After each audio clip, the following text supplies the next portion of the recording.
Como cheguei em casa?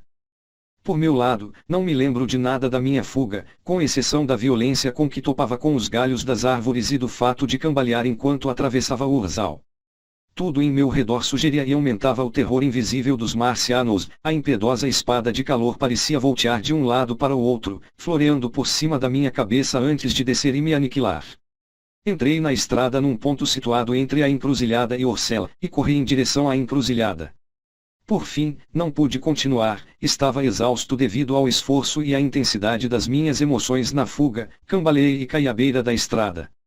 Isto aconteceu ao pé da ponte que atravessa o canal que ficava perto das fábricas de gás. Caí e fiquei imóvel. Devo ter permanecido ali bastante tempo. Levantei-me, perplexo. Durante alguns momentos não consegui compreender com clareza como tinha chegado ali.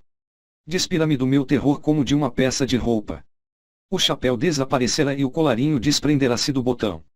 Alguns minutos antes só havia 3 coisas reais para mim: a imensidade da noite, do espaço e da natureza, a minha fraqueza e angústia e a proximidade da morte. Agora, era como se qualquer coisa tivesse mudado e os meus pontos de vista se tivessem alterado bruscamente. Não houvera nenhuma transição sensível de um estado mental para o outro. Voltara, bruscamente, a ser o mesmo de todos os dias, um cidadão comum. O baldio silencioso, o impulso que me levará a fugir, as chamas, pareciam-me um sonho. Perguntava a mim mesmo se estas últimas coisas tinham, na realidade, acontecido. Mal podia acreditar. Ergui-me e dirigi-me despreocupadamente para a ponte. Tinha o espírito livre de preocupações, mas levava os músculos e os nervos exaustos. Vacilava como se estivesse embriagado. Vi uma cabeça aparecer sobre o arco e surgir a figura de um operário com uma cesta. Ao lado dele corria um rapazinho. Passou por mim, desejando-me boa noite. Lembrei-me de falar com ele, mas não o fiz. Respondi à sua saudação com um murmúrio sem sentido e continuei. Sobre o arco de Maybury rolava um comboio, um tumulto revolto de fumaça branca, em chamas, e uma comprida lagarta de janelas iluminadas, rodando para o sul, pouca terra, e desapareceu. Um grupo indistinto de pessoas conversava ao pé do portão de uma das bonitas casas da pequena rua, a que se chamava Oriental Terrace. Era tudo tão real e tão familiar. E aquilo que se achava atrás de mim?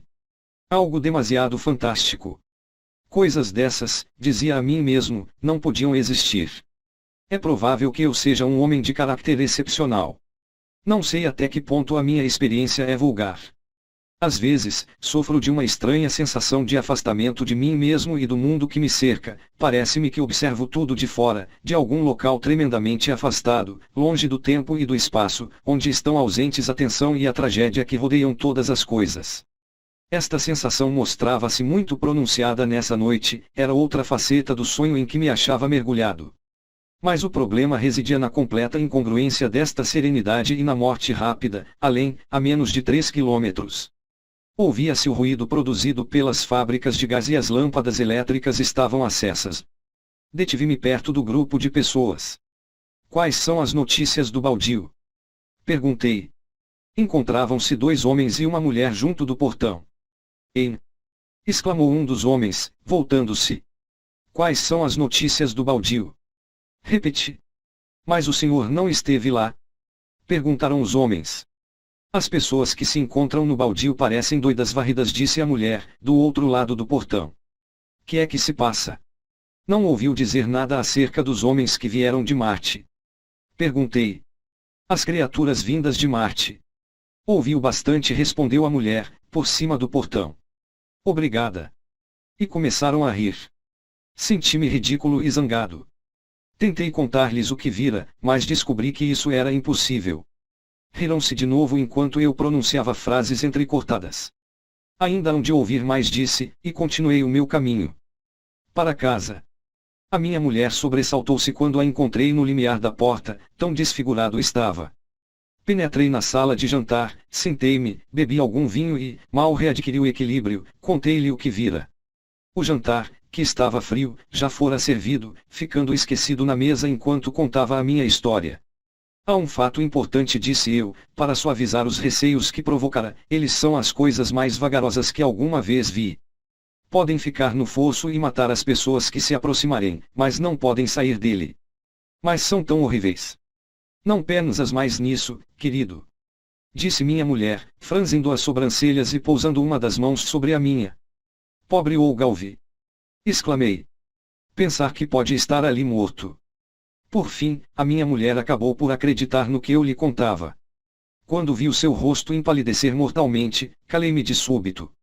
Eles podem vir para aqui, dizia ela, sem cessar.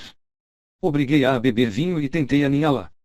Mal se podem mexer, tranquilizei-a, comecei a reconfortá-la e a mim mesmo, repetindo tudo quanto Olgalvi me dissera acerca da impossibilidade de os marcianos se estabelecerem na Terra. Em particular, pelas dificuldades criadas pela maior gravidade.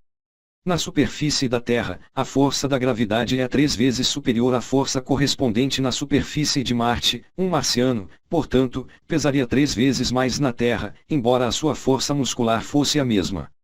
O seu corpo pesar-lhe-ia tanto como uma capa de chumbo. Tal era, com efeito, a opinião corrente. Tanto The Times como o Daily Telegraph, por exemplo, insistiam neste ponto na manhã seguinte, e ambos esqueceram, como eu, 2 óbvias influências que poderiam contrabalançá-lo.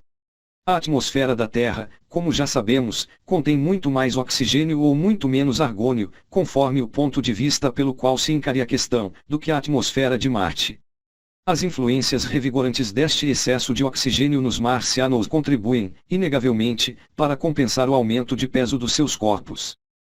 Em segundo lugar, ninguém considerou o fato de as inteligências tão mecânicas como as que os marcianos possuíam poderem perfeitamente prescindir do esforço muscular em caso de emergência. Mas, nesse momento, não quis considerar estes pontos e, portanto, só encontrava obstáculos às possibilidades dos invasores.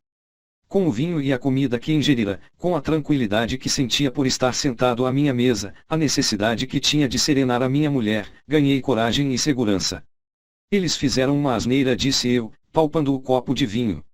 São perigosos porque estão, sem dúvida, loucos de terror. Talvez não esperassem encontrar coisas vivas, certamente não esperavam encontrar coisas vivas inteligentes. Se acontecer o pior, prossegue, uma bomba no fosso acabará com eles.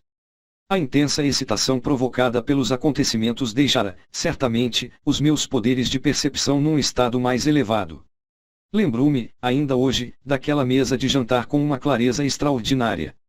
O querido rosto terno e ansioso da minha mulher, espiando-me sob o quebra-luz da lâmpada cor-de-rosa, a toalha branca com a louça, os copos e os talheres de prata. Nesses dias até os escritores e filósofos tinham muitos pequenos luxos, o vinho carmesim no copo, vejo tudo isto com uma nitidez fotográfica.